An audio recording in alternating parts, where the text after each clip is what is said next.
Hi, I'm Vandana, and I welcome you to the entrepreneurial learning series. Um, I would like to thank you for taking out time to listen to what I have to share with you. So, I have been a serial entrepreneur myself since 2006, and there are many deep business insights that I have received while starting and running B2B, B2C, IT, non-IT, retailing, food and beverages, education and entertainment, franchising businesses. So I just wanted to share what I have learned and see if it can add value in your business, because one idea, one insight can really transform your business, because I have been there. I received some insight from some mentor, some guru, and it transformed the way I was doing business.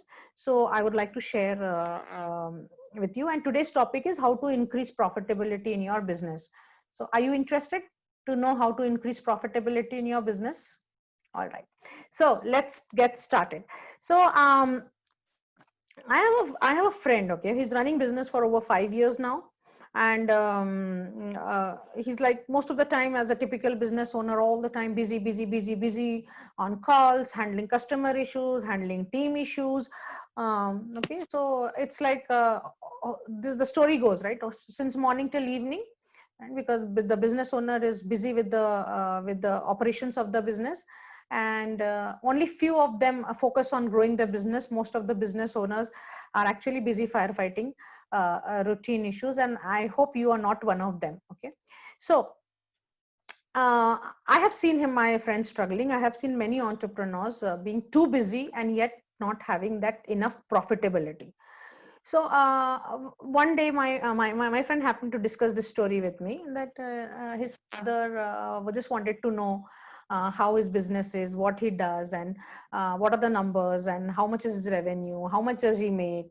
So my friend was very excited to explain his business to his father, and he kept on boasting about how many employees he has, and how many customers he has, and how much they work tirelessly every day, and they slog literally to make sure things are moving and they have enough business in hand.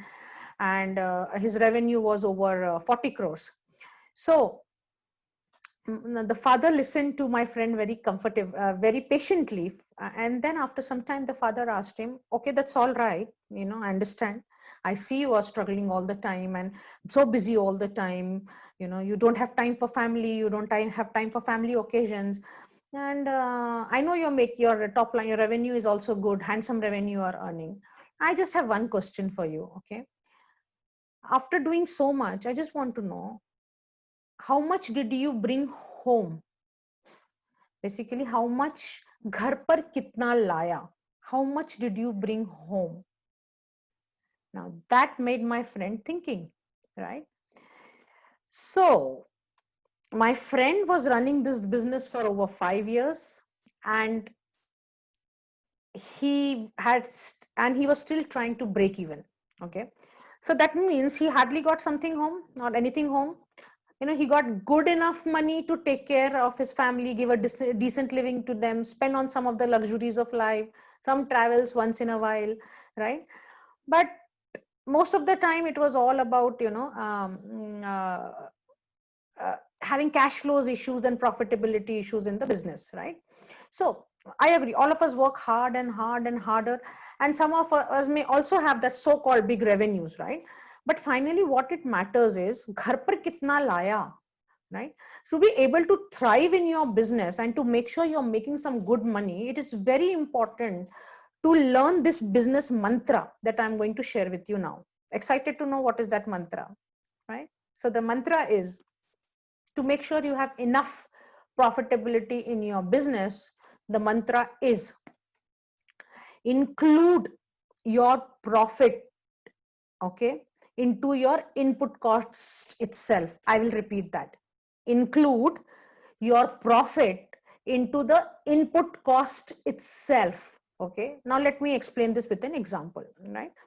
Say you are a manufacturer, or you have some services. Okay, you are manufacturing a product or you have some services. Okay, and your input cost to manufacture is say 100 rupees or dollars. Okay, if you're I have some international audience also. So it's just for the sake of example, we'll keep it simple.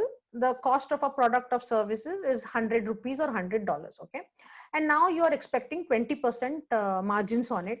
Yeah, I understand some will say 20% is too less. You may be saying 30% at least, or for some people it is 3x times, because if you are a big brand, you have staff salaries to pay, you have reseller distributor margins or retailer margins, whatever it is. Okay, we are not getting into that debate.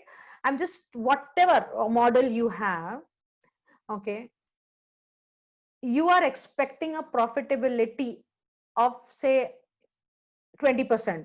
Okay, so after putting all the hard work that you do. Okay, so what you should be doing, so you have an input cost of 100 rupees and you're expecting some 20% profit on that. All right, so now let's assume that you get a dream customer, okay, the big customer that you always wanted, okay, for this product or services, and this customer is negotiating and negotiating and negotiating and negotiating and squeezing to get the best price from you.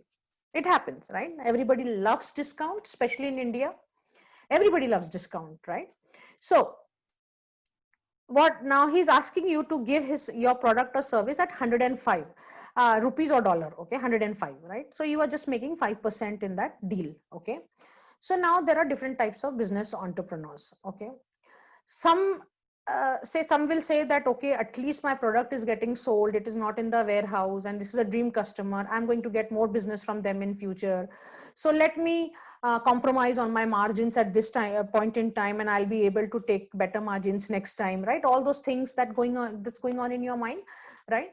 So you will say, okay, let's do some business, okay, 5% is also okay, and you're willing to sell your product at 105, right? Now there will be some categories of customer who will say, no, I cannot go below this price, I cannot sell. But you're not willing to lose the customer either, right? So now you're stuck what to do, right? And there will be some smart business owners who know how to manage this, right?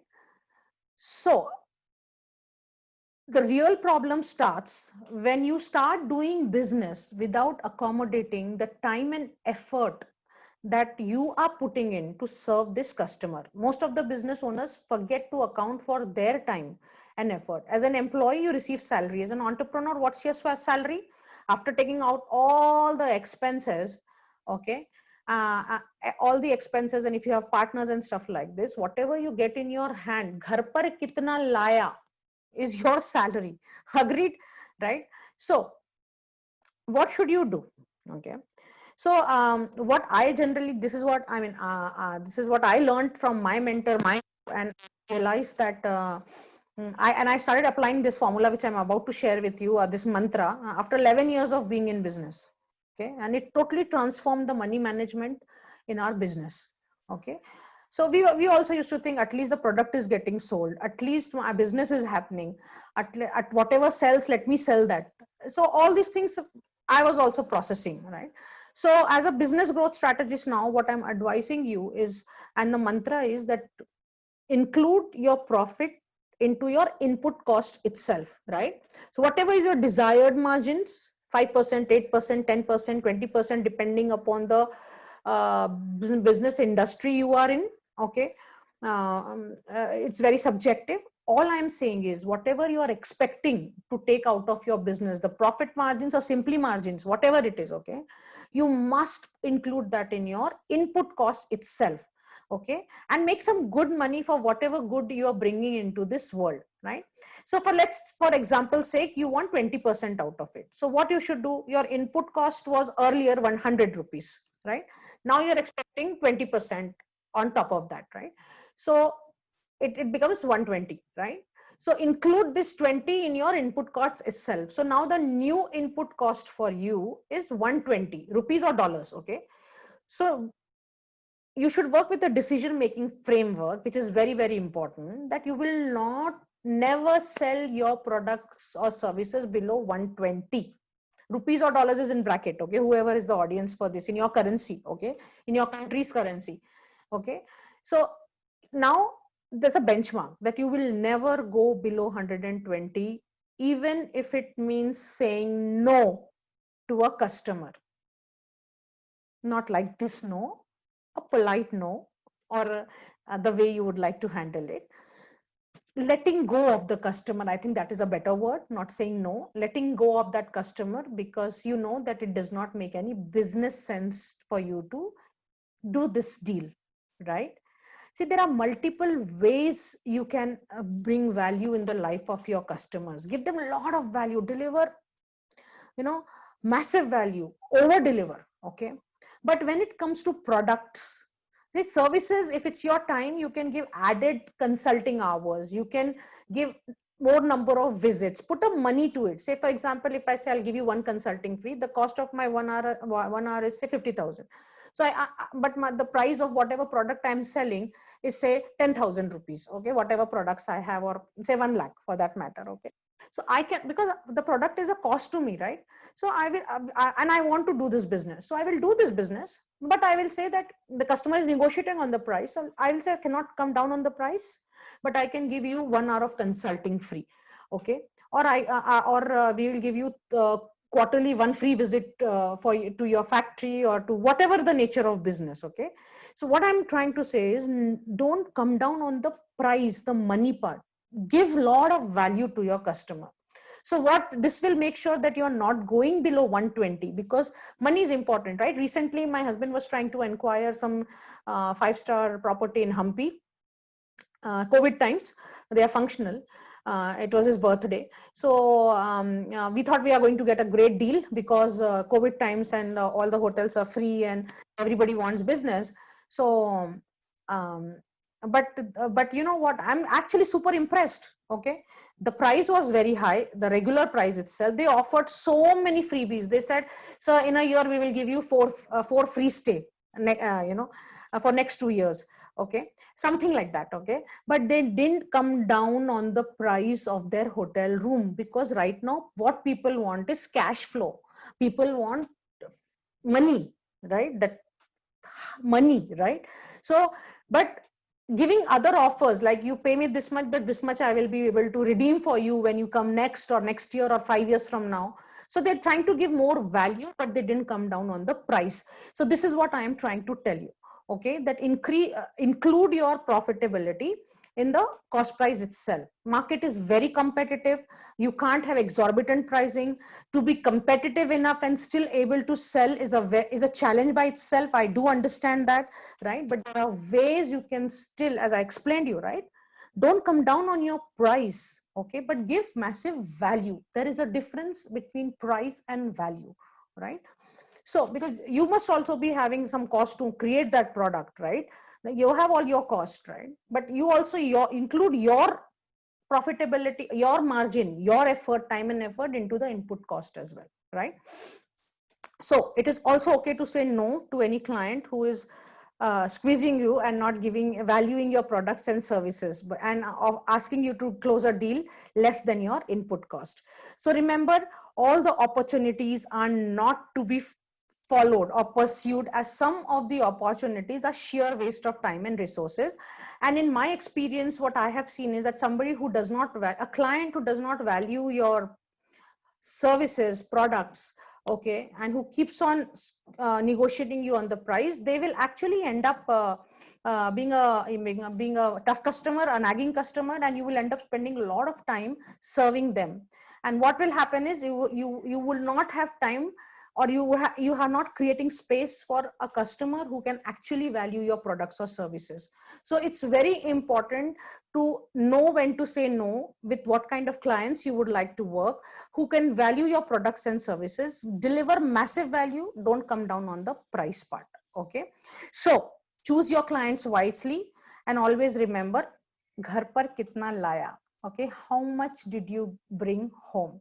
I hope you got some good insights from this session, and it's time to apply that. So knowing is not doing, doing is doing. Okay. So if this made sense to you, I am sure you're going to include your expectations out of your business. What is it that you want to make into your input cost itself, and have a decision making framework in place, and so that you will never go below this price, even at the loss of a customer. So you create space for new customers who can value your products and services. All right. So I am Vandana, and being a serial entrepreneur myself, a first generation struggling employee to a entrepreneur, venturing into so many diverse businesses. Um, these are some of the insights from my business, which I'm already applying, and that's what I want to share with you. So this is not something read from the book or heard somewhere and sharing. So these are experiential learnings, and I really want to empower you to whatever you do, I want to help you do it better. Okay, and become world-class entrepreneurs. Okay, so we'll continue on this learning series, and I look forward to seeing you in the next video.